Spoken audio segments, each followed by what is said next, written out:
আসসালামু আলাইকুম। আশা করি সবাই ভালো আছেন। আজকে আমি বলবো পারমাণবিক বোমার ভয়াবহতা সম্পর্কে।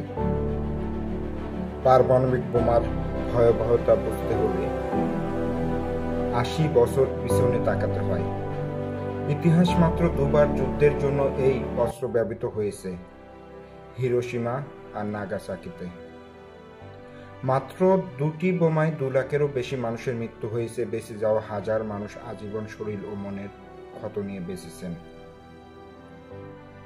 2025 সালে দাঁড়িয়ে এখনো পৃথিবীতে 12,000-এরও বেশি পারমাণবিক ওয়ারহেড রয়েছে, অর্থাৎ এর ব্যবহারের সম্ভাবনা থেকেই যায়।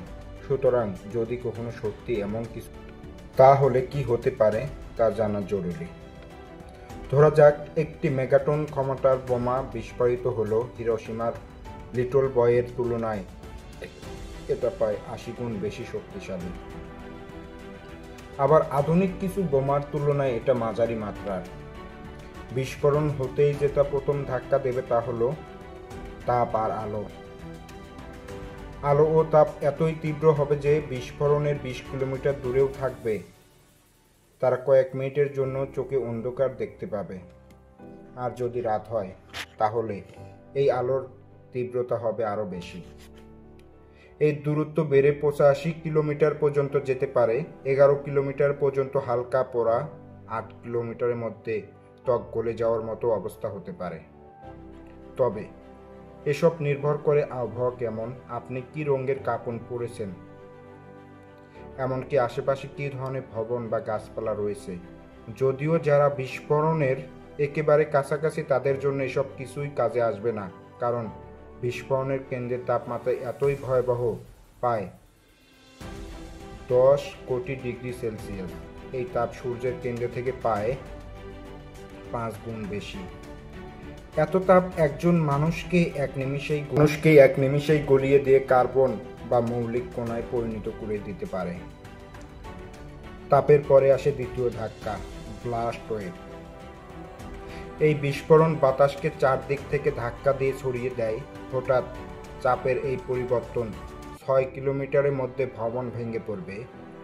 বাতাসের গতিবেগ থাকবে ঘন্টায় 255 কিলোমিটার। যদি কেউ এসব কিছু পেরিয়েও বেঁচে যায়, তখন সামনে আসে তেজস্ক্রিয়তার বিপদ।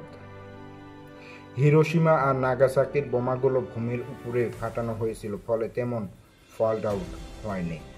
কিন্তু যদি বিস্ফোরণের ভূমিতে হয়, তার ফলাফল হবে আরও ভয়াবহ।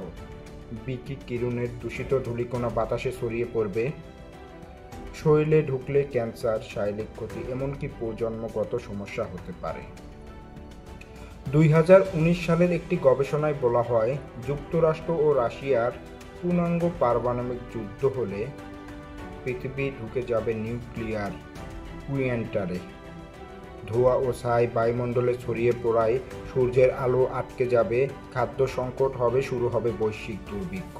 সম্প্রতি আরেকটি গবেষণায় দেখা গেছে, নিউক্লিয়ার টেস্ট থেকে সৃষ্ট রেডিও অ্যাক্টিভেট কার্বনের চিহ্ন পাওয়া গেছে পৃথিবীর গভীরতম খাত মারিয়ানা ট্রেঞ্চে।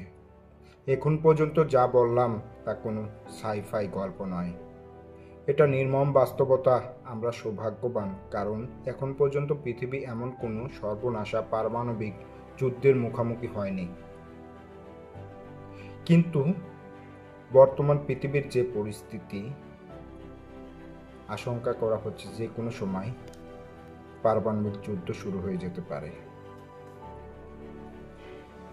বন্ধুরা, এতক্ষণ আপনাদের সামনে যে পারমাণবিক বোমার তথ্যচিত্র ভয়াবহতা তুলে ধরলাম, তার তথ্যসূত্র সায়েন্স অ্যালার্ট।